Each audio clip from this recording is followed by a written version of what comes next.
Lección número 7. Contenido del nuevo pacto. Purificación de pecados, parte 2. En esta entrega continuaremos hablando sobre otro aspecto de la purificación de pecados como parte del contenido de este nuevo pacto, de cuyos bienes somos herederos. El propósito de ahondar en este tema es darle al creyente la seguridad plena del perdón y la aceptación de Dios en base a la obra perfecta de nuestro Señor Jesucristo y a la efectividad de su preciosa sangre. Pues hay personas que siempre abrigan el temor de que Dios no las vaya a perdonar debido a la magnitud de sus pecados, tanto en número como en gravedad. Algunos es posible que hayan recibido el perdón, pero su conciencia ha quedado muy debilitada por el pecado, tanto que cada vez que lo recuerdan les vuelve el temor de no haber sido perdonados. No solo esto, sino que llegan a suponer que el perdón sería demasiado barato si Dios llegara a perdonarlos realmente.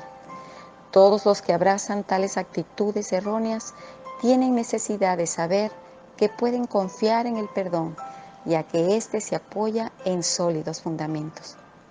Para llegar a saberlo, necesitan reconocer la validez de los dos puntos siguientes que le dan plena credibilidad al perdón que Dios nos otorga a través de Jesucristo. Primero, que el perdón está basado en la justicia de Dios. Y segundo, que el perdón es característico del nuevo pacto. El perdón está basado en la justicia de Dios. Nuestro Dios es un Dios santo. Él ama la justicia y aborrece la maldad. Su naturaleza santa no puede soportar el pecado. Su justicia no puede menos que juzgar la iniquidad. Su palabra declara abiertamente que la paga del pecado es muerte y que sin derramamiento de sangre no se hace remisión de pecado. Puesto que hemos pecado, Dios tendrá que condenarnos. Él es santo por naturaleza, por lo que no puede tolerar el pecado. En cuanto a su manera de obrar, Él es justo, por lo que no puede menos que castigar el pecado. De acuerdo a su propio ser, Él es glorioso. De allí que los pecadores que se atreven a acercársele tienen que morir. Dios se relaciona con nosotros de acuerdo a los principios de su santidad, justicia y gloria. Así pues, nuestros pecados no serán perdonados sin que pasen antes por el justo juicio de Dios. Él no pasará por alto nuestro crimen. Si perdona nuestros pecados y no se acuerda de nuestras iniquidades, esto se debe a la sangre del Señor Jesús, cuya eficacia tratamos en la lección anterior. La gracia nunca reina sola, sino a través de la justicia. Tampoco nos llega directamente, sino indirectamente a través de la cruz. Dios no nos perdona los pecados porque se compadezca de nosotros al ver que nos arrepentimos, expresamos pesar, manifestamos dolor o lloramos. No, Dios nunca puede perdonar en base a estas cosas. Lo primero que tiene que hacer es juzgar nuestros pecados para después perdonarlos. Una noción común que sostienen muchos es que la gracia y la justicia no pueden prevalecer a la vez. Sin embargo, todo el que conoce la gracia puede declarar que Dios, al perdonar nuestros pecados, ha mantenido intactos tanto su gracia como su justicia.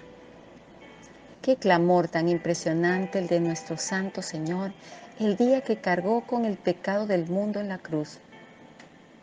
Él dijo: Dios mío, ¿por qué me has desamparado? Aquello era más doloroso para él que la corona de espinas que llevaba en la cabeza y las heridas causadas en su cuerpo por los azotes. Él herido fue por nuestras rebeliones, molido por nuestros pecados. ¿Quién es capaz de decir que el perdón es barato?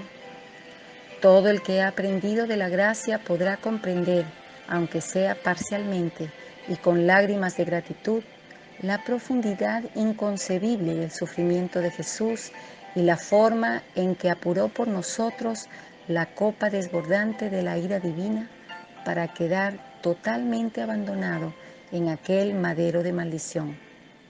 En consecuencia, ahora tenemos paz para con Dios. Y Dios, contrariamente a lo que muchos creyentes piensan, no está enojado con nosotros. Toda la ira de Dios fue descargada sobre nuestro amoroso Salvador, quien fue molido por nuestros pecados y sufrió el castigo de nuestra paz. El perdón es característico del nuevo pacto, porque seré propicio a sus injusticias y nunca más me acordaré de sus pecados y de sus iniquidades. Hebreos 8:12.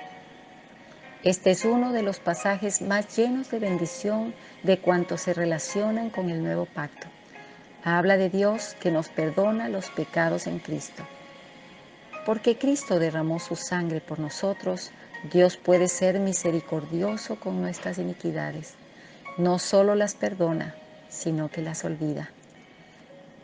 Él puede olvidar nuestros pecados no porque los pase por alto, ni porque haga un esfuerzo por no recordarlos, sino porque la sangre de Cristo ha borrado nuestras transgresiones y ha lavado nuestros pecados. Actualmente, Dios se ha obligado a sí mismo a mantenerse dentro del marco de un pacto y de buena voluntad desea que este pacto restrinja su actuación. Cuando Él dice que será misericordioso con respecto a nuestras iniquidades, no nos puede quedar duda alguna de que lo será.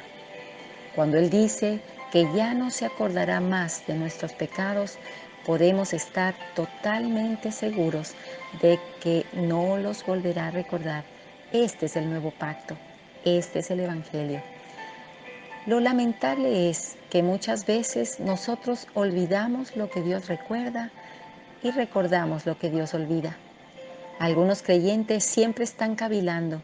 ¿Será cierto que Dios perdona aún después de tantos pecados graves como he cometido? ¿De veras no se acordará más de ellos? Habrá también quienes piensen que aun cuando Dios haya borrado nuestros pecados, las cicatrices que indudablemente dejan le recordarán por siempre la clase de pecadores que somos. Todos los que le dan cabida a tales pensamientos desconocen por completo el nuevo pacto. Por lo tanto, son incapaces de disfrutar sus privilegios. Tengamos bien presente que Dios, al perdonar nuestros pecados y olvidar nuestra injusticia, está limitándose a cumplir el primer punto del nuevo pacto. Cuando lo hizo, declaró: seré propicio a sus injusticias y nunca más me acordaré de sus pecados y de sus iniquidades. Puesto que Él es quien ha establecido el pacto, podemos estar seguros de que actuará de acuerdo con Él. Hebreos 10:1-2 nos dice: la ley, teniendo la sombra de los bienes venideros y no la imagen misma de las cosas, nunca puede, por los mismos sacrificios que se ofrecen continuamente cada año, hacer perfectos a los que se acercan.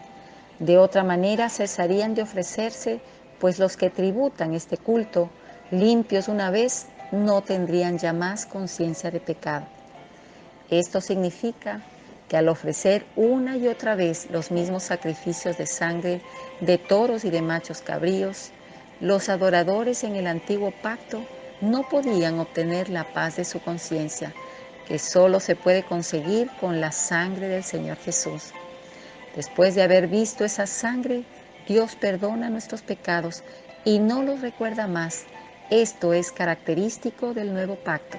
La palabra de Dios es absolutamente clara sobre este punto. Si le inquietan todavía los pecados de su pasado y no acaba de hallar descanso en su conciencia, es necesario que llegue a responder en su corazón con un amén a todo lo explicado hasta ahora. Entonces comenzará a disfrutar de la bendición, que es la remisión de pecados de acuerdo a lo convenido en el nuevo pacto. Confesión y perdón. Sin duda alguna, nuestros pecados son perdonados cuando nos damos cuenta de que somos pecadores y creemos en el Señor Jesús. No obstante, queda en pie la cuestión de si necesitamos perdón nuevamente después de haber creído en el Señor y haber sido perdonados. Para contestar esta pregunta, vamos a mencionar primero los 3 puntos siguientes. Número 1. Después de ser salvos, no debemos continuar en el pecado. Romanos 6, 1 al 2 nos instruye diciendo: ¿qué pues diremos? ¿Perseveraremos en el pecado para que la gracia abunde? En ninguna manera, porque los que hemos muerto al pecado, ¿cómo viviremos aún en él? Segundo, no obstante, es posible que un creyente peque y sea sorprendido en transgresión cuando es tentado. Primera de Juan 1, 8 y 10. Tercero, sin embargo, todo aquel que es nacido de Dios no practica el pecado, porque la simiente de Dios permanece en él y no puede pecar porque es nacido de Dios. Primera de Juan 3:9. Esto se refiere al hábito y a la naturaleza de la persona regenerada. ¿Qué significa esto? Que la nueva criatura nacida de Dios, al ser participante de la naturaleza divina, no puede pecar, y si llegase a fallar, su naturaleza santa le impide hacer de ello una práctica o un hábito de vida. El mismo Espíritu Santo le redarguye de pecado y se opone a su carne para que no viva por ella, sino para que prevalezca su naturaleza celestial, dándole lugar a la vida del Espíritu a la cual fue llamado y para la cual ha sido capacitado por Dios. Ahora que hemos aclarado estos 3 puntos, queremos hacer la observación de que mientras más intensa sea la amistad que tengamos con Dios en la luz, más necesitaremos perdón y purificación. Esto aparece con claridad en 1 de Juan 1, 5 al 7. Veamos lo que dicen las Escrituras acerca del modo de alcanzar el perdón. 1 de Juan 1, 9. Si confesamos nuestros pecados, Él es fiel y justo para perdonar nuestros pecados y limpiarnos de toda maldad. El creyente que peca y confiesa sus pecados es perdonado. Si lo hace, Dios lo perdona y lo limpia de toda maldad, porque Él es fiel y justo. La palabra de Dios es fiel y su actuación es justa, puesto que ha dicho que perdonará nuestros pecados, es algo totalmente seguro que lo hará.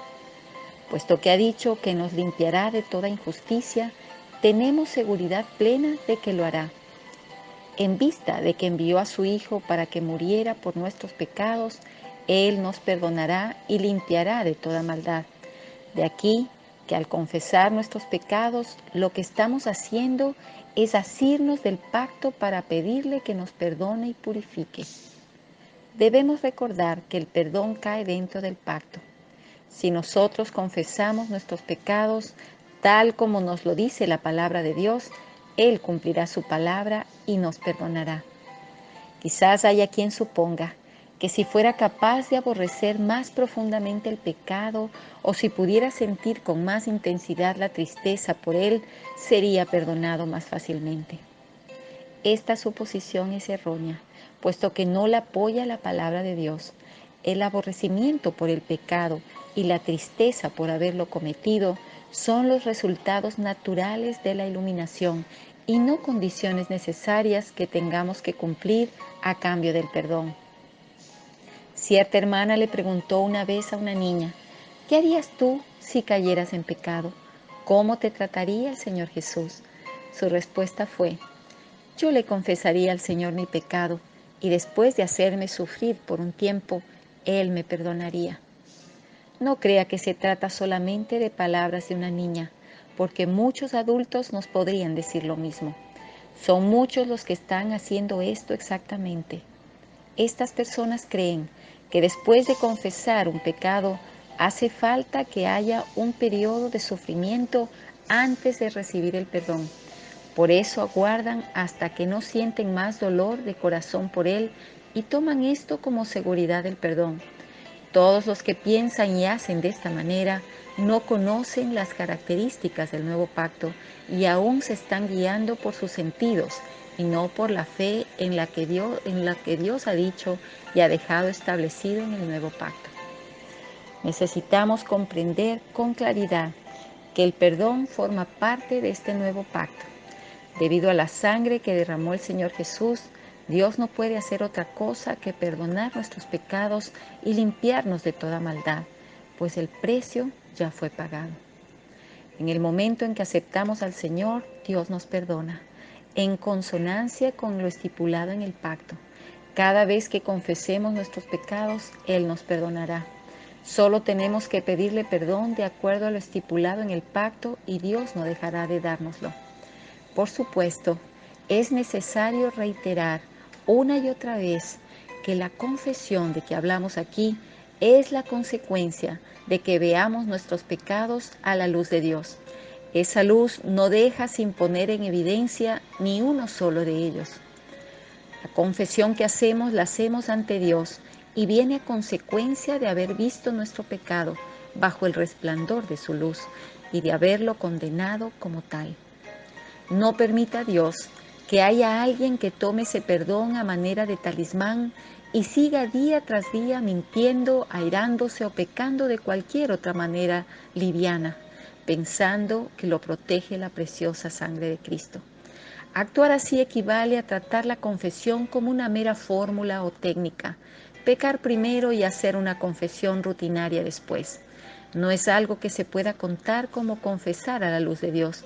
Debemos evitar cuidadosamente esta clase de confesión impía y rutinaria.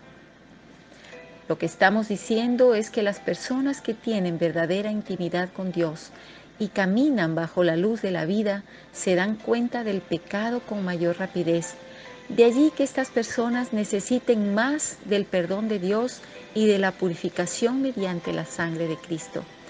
Esta es la clase de confesión que cuenta realmente. Con una confesión de este tipo nos llega también el reposo del perdón que forma parte del nuevo pacto. Apocalipsis 4:3 nos dice que había alrededor del trono un arco iris. ¿Qué significado tiene el arco iris? Fue puesto como señal del pacto que Dios hizo con Noé. El arco iris que está alrededor del trono indica que Dios nunca ha olvidado su pacto. Atestigua también el hecho de que Él no dejará de oír oración alguna que se le presente de acuerdo a los términos del pacto. Mientras el arco iris rodee su trono, Él oirá la oración de acuerdo al marco fijado en el pacto. Ciertamente es una gracia admirable que Dios nos haya dado la seguridad tan grande para capacitarnos a orar de acuerdo con el pacto. ¿Tiene hoy todavía sin resolver el problema de sus pecados? Colóquelos delante de Dios, permanezca asido a su palabra y crea en Él de acuerdo a su pacto. Entonces podrá descansar apoyado en este pacto. Son muchas las bendiciones espirituales que nos hemos perdido por ignorar que Dios ha establecido un pacto. Su intención es animarnos a hablarle de acuerdo a los términos de su pacto para poder Él, a su vez, actuar en consecuencia. Finalmente sabemos que es el Espíritu Santo quien nos guía a toda verdad y quien dará testimonio a nuestro espíritu de la hermosa realidad de que ahora en Cristo disfrutamos. El ser no solamente perdonados, sino justificados por la fe, lo cual nos lleva a tener paz con Dios. Ser justificado va más allá de simplemente haber sido perdonado, pues quien es justificado no solo es perdonado de sus faltas, sino que es tratado como si nunca las hubiera cometido. Somos perdonados por su muerte y justificados por su resurrección. Romanos 4:25 nos instruye, el cual fue entregado por nuestras transgresiones y resucitado para nuestra justificación. Querido hermano, el fundamento de nuestra fe es y seguirá siendo la inmutable y eterna palabra de Dios en todos los aspectos de esta nueva vida que hemos recibido de Él. En lo referente a nuestros pecados, la fe en esa palabra viva nos otorga la paz de la conciencia, el gozo de la aceptación, la libertad de la comunión y la seguridad de su perdón.